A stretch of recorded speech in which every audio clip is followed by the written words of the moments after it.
नमस्कार, आप देख रहे हैं लाइव शिवहर। शिवहर सीट बिहार से टॉप 10 सीटों में से एक रहा है। इस सीट पर हार जीत का असर 1000 वोट के अंदर में ही तय होता है। इस तरह का महामुकाबला में उम्मीदवार बहुत जन समर्थन वाले हुए हैं, लेकिन अभी वर्तमान स्थिति में शिवहर की हर जनता के मन में कुछ सवाल उठ रहे हैं। लोजपा के टिकट को लेकर लोगों या समर्थन अलग अलग तरह के अफवाह उठा रहे हैं। कई तरह कहा जा रहा है कि नवनीत झा लोजपा उम्मीदवार होंगे, तो कोई कह रहा है राधाकांत गुप्ता बच्चू उम्मीदवार होंगे, और कहीं से ये भी खबर आ रही है कि अंगेश कुमार सिंह लोजपा से आ रहे हैं।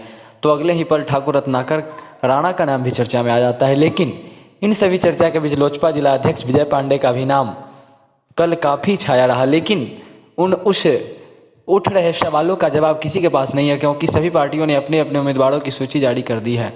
लोजपा का भी उम्मीदवार फाइनल हो जाता, लेकिन आकस्मिक लोजपा के संस्थापक रामविलास पासवान की मृत्यु के कारण इस लिस्ट को जारी होने में समय लग गया।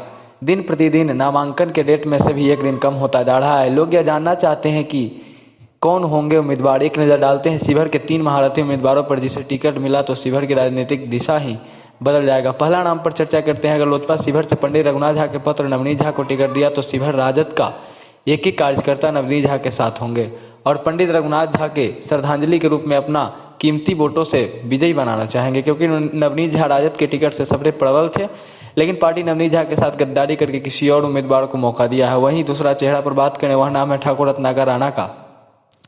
शिवहर से सबसे बड़े राजपूत का नेता, जिसने अपने दम पर ही 20,000 से अधिक वोट लाकर लवली आनंद को हराने में एक अहम रोल अदा किया। यह हमेशा से पार्टी में तन मन धन के साथ देते हैं, लेकिन चुनाव समय इनको टिकट ही नहीं मिल पाता। इसका कारण है शिवहर सीट जदयू के खाते में है। बिहार में जदयू और भाजपा गठबंधन है। अगर पार्टी इन्हें भी टिकट मिला तो यह भी पाला पलट सकता है। तीसरा नाम है दवा व्यवसायी राधाकांत गुप्ता बच्चू का। आपको बताते चले कि शिवहर विधानसभा में वैश्य की संख्या 70,000 से अधिक है। इसमें सिर्फ कमलापुरी का ही संख्या 40,000 है। अगर शिवहर में वैश्य उम्मीदवार को भी टिकट मिला तो ये भी राजनीति का पाला पलट सकते हैं, लेकिन किसी वैश्य उम्मीदवार में इतना दम नहीं है कि कोई मजबूत उम्मीदवार को खड़ा कर सके। जब तक शिवहर की राजनीति में वैश्य हार जीत का फैसला नहीं करेगा, तब तक वैश्य भाजपा का वोट बैंक ही बनकर रह जाएगा और किसी उम्मीदवार को भी टिकट नहीं मिल पाएगा। वैश्य से कुछ उम्मीदवार चुनाव मैदान में भी आ चुके हैं। उसमें से अब तक का सबसे चर्चित नाम है पत्रकार संजय गुप्ता का, और दूसरा नाम है शिवहर के युवाओं के उम्मीदवार सुधीर गुप्ता का। अब देखना यह है कि इन सभी समीकरणों पर ध्यान दे कर लोजपा शिवहर का टिकट किसे देता है। इन सभी अटकनों के बीच पार्टी ने सभी को झटका देते हुए विजय पांडे को टिकट दे दिया है। विजय पांडे पूर्व लोजपा जिला अध्यक्ष संजय पांडे के भाई हैं। संजय पांडे की हत्या जिला अध्यक्ष पद पर रहते हुए तथा अब देखना यह है कि क्या शिवहर का जनता का मूड किस तरह होता है और इन महारथियों में से कौन कौन उम्मीदवार स्वतंत्र रूप से चुनावी मैदान में आते हैं।